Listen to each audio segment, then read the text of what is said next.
Et je vous dis à demain. Allez, salut.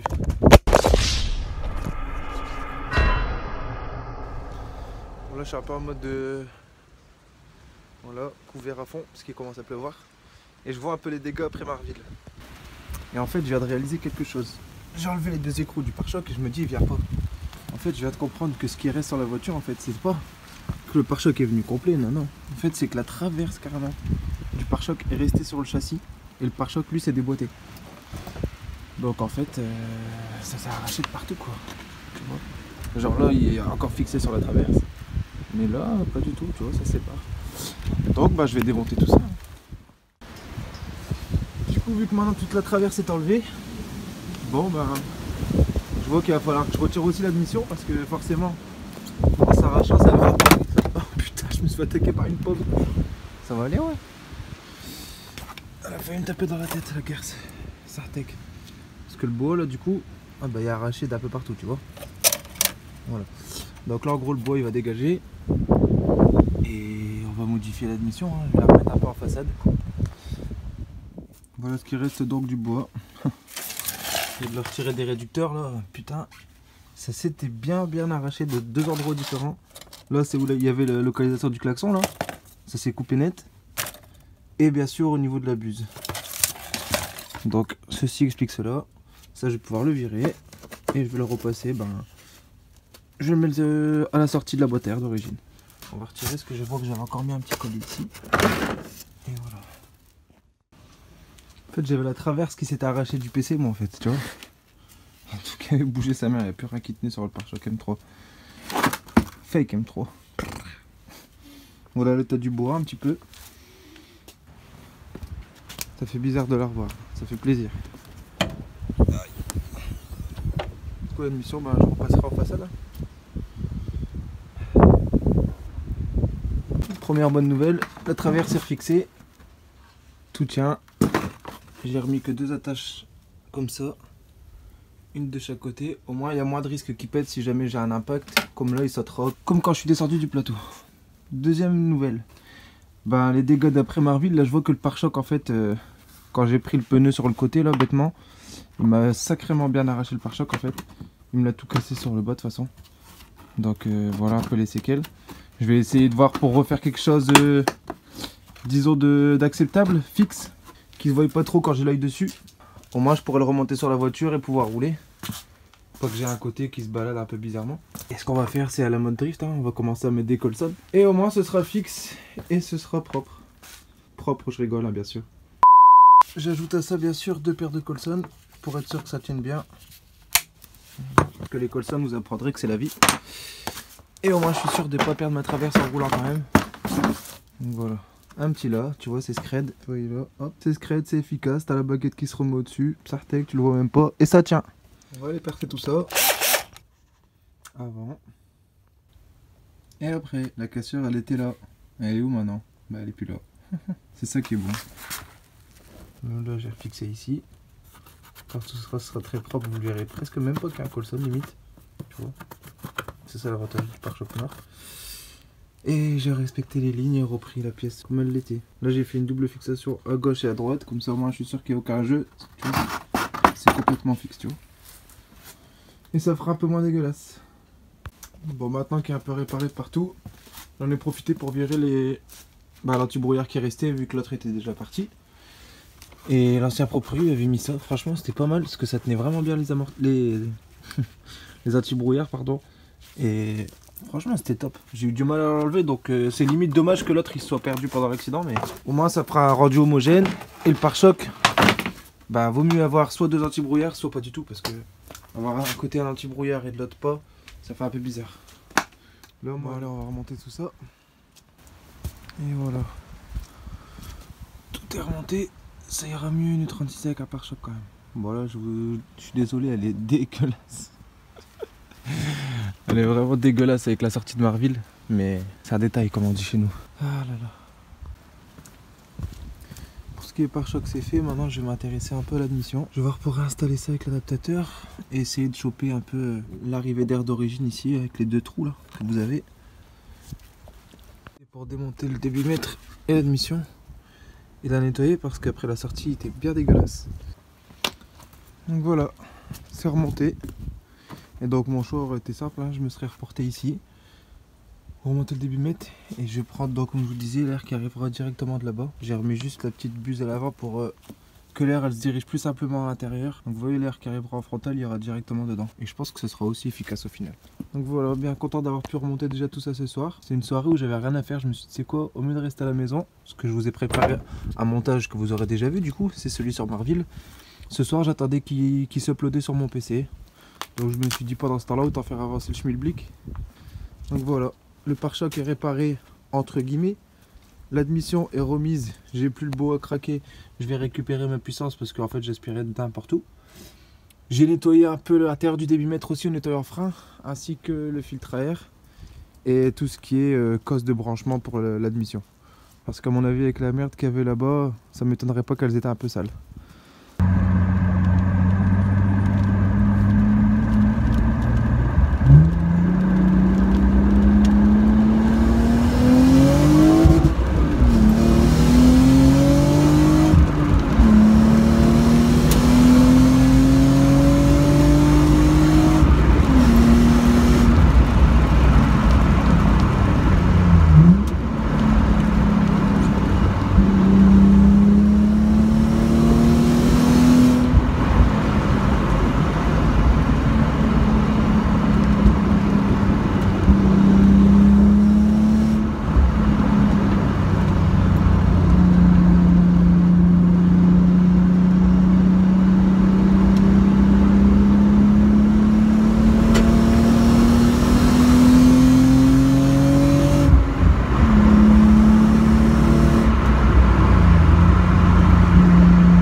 Les rencontres improbables du soir.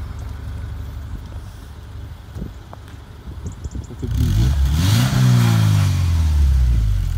Une belle petite Subaru 4 roues motrices. Du poteau Théo, sa première voiture. Aïe, ça fait super plaisir.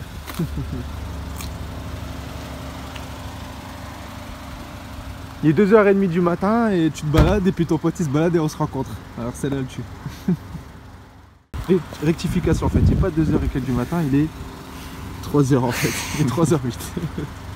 Bon, au final on se retrouve dans la petite soupe à Théo. On va en profiter parce que le bruit de la ceinture frère. Il fait délirer. Donc voilà, on est dans la petite soupe à Théo. Première voiture. Théo c'était the caméraman du Kit SLR, la grosse soirée folle. C'était lui qui avait géré le montage de ouf. La meilleure soirée. Ah ouais, c'était une soirée de ouf. Et tu peux expliquer gros, c'est quoi ça, la manette? Alors ça c'est boîte courte. Sérieux? Ouais. Dès que tu commences à galérer dans la boue et tout, tu passes en boîte courte. Putain. Ouais. Genre t'es en boîte normale? Donc les rapports ils sont assez longs quand même. Ouais. Hop, juste en donc braille, là, tu low. passes. Et puis tu vois ça met un petit logo low. Ouais. En gros ça monte plus vite dans les tours tu vois. Et t'as moins d'à-coups aussi. Après Ah je sais ouais. pas s'il faut monter à plus de 40 km/h donc. Ah ouais, ouais, c'est fait Tu vraiment vois, pour les, ouais, courses, bah, les montées ou les trucs comme ça quoi. Ouais. Putain, c'est Quand stylé. tu vas faire du 4x4. Et donc là tu repasses en tac. Aïe. Et Parce que c'est ça, c'est boîte aïe. Aïe. Là il n'y a plus de logo. Donc en fait ce moteur là c'est un 2 litres. 2 litres, essence, 125 chevaux. Et en turbo il passe direct au 230 si je me trompe pas. Putain, tu compresseur. Donc en fait c'est la même base que les moteurs de Subaru STI et tout, sauf qu'il n'y a juste pas le turbo. Ouais. Putain, ça c'est magnifique ça. Franchement ça déglingue. Boîte 5. C'est peut-être un peu plus fiable, mais bon là il y a 300 000 km. 282, faut être gentil gros. Ah, laisse-lui les 18 000 km à faire. Est-ce que j'aurais appris... Ah bah ça va, tu peux les passer normal, j'ai déjà qu'après le Dodane, genre tu peux faire une petite accès pour voir, mais en fait... Il passe le Dodane, c'est comme s'il n'y avait rien. Subaru de relique là.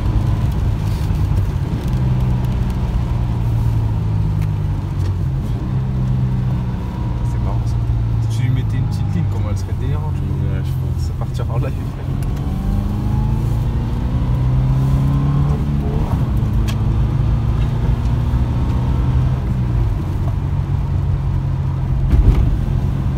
On dirait carrément.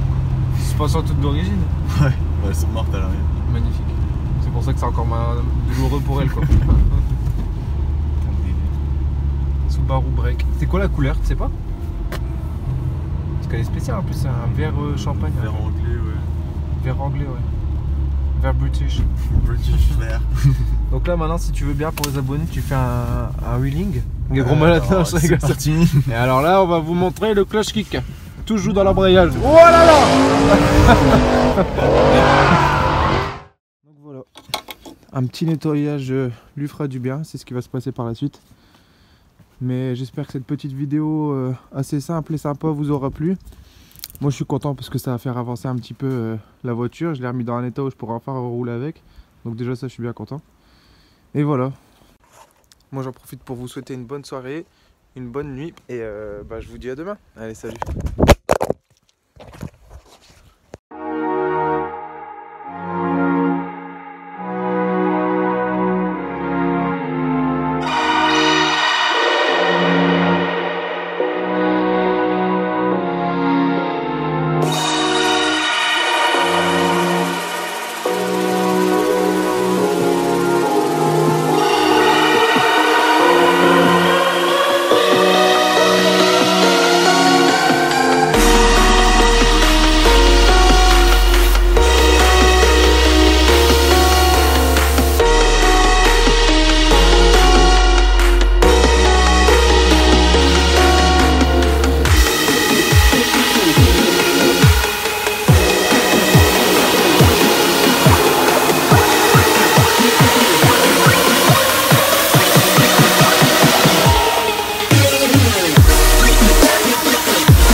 La Prémarville fait mal. Hein.